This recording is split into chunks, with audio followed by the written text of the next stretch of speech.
Fry பண்ண போகிறோம். எப்படி பண்ண போகிறோன்னா, ஒரு கடாய் வச்சுக்கோங்க, ஆயில் ஊற்றிக்கோங்க, பட்டை, சோம்பு, பிரிஞ்சி இலை, ஏலக்காய், கிராம்பு எல்லாம் போட்டுக்கோங்க.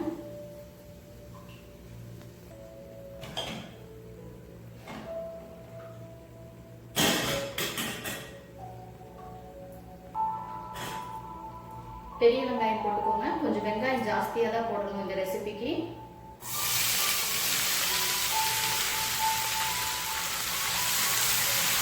நல்லா ஃப்ரை ஆகும், ப்ரௌன் கலர் வரணும். ஆனியன் ப்ரௌன் ஆயிடுச்சு.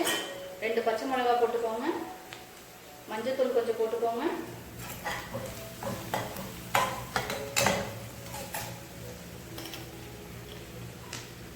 இஞ்சி பூண்டு பேஸ்ட் 1 ஸ்பூன் போட்டுக்கோங்க.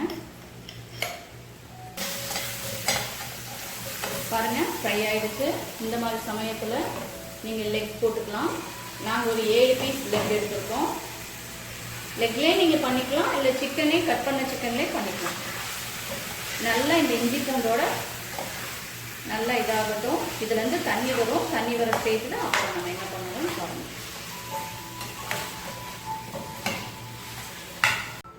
5 மினிட்ஸ் கழிச்சு எதுக்கு திறந்து பார்க்கலாம்.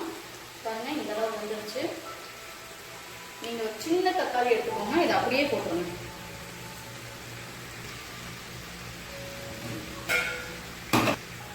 இந்த தக்காளியிலேருந்தும் தண்ணி வரும். இன்னொரு 5 மினிட்ஸ் கழிச்சு இது எப்படி இருக்குன்னு பார்ப்போம். பாருங்க நல்லா தக்காளி எல்லாம் மசிஞ்சிருச்சு. இதுலேயே சிக்கன் வெந்துடும்.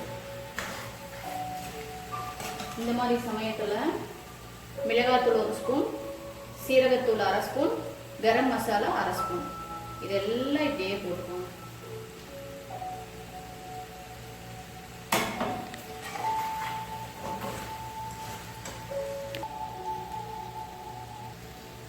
இதற்கு தேவையான உப்பு போட்டுக்கோங்க. உப்பு போட்டு ஒரு தடவை நல்லா பரட்டி விடுங்க.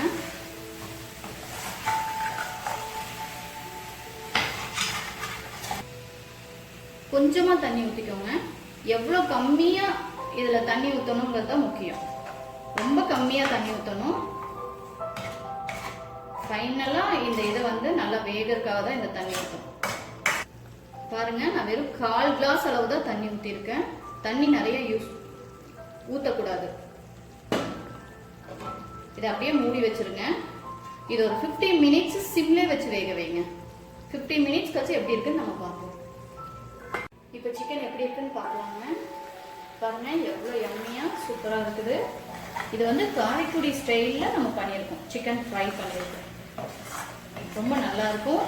சிக்கன்லாம் வெந்துருச்சு. இது இறக்குற ஸ்டேஜ் இறக்கிடலாம். நீங்கள் பாருங்க எவ்வளோ யம்மியாக இருக்குது.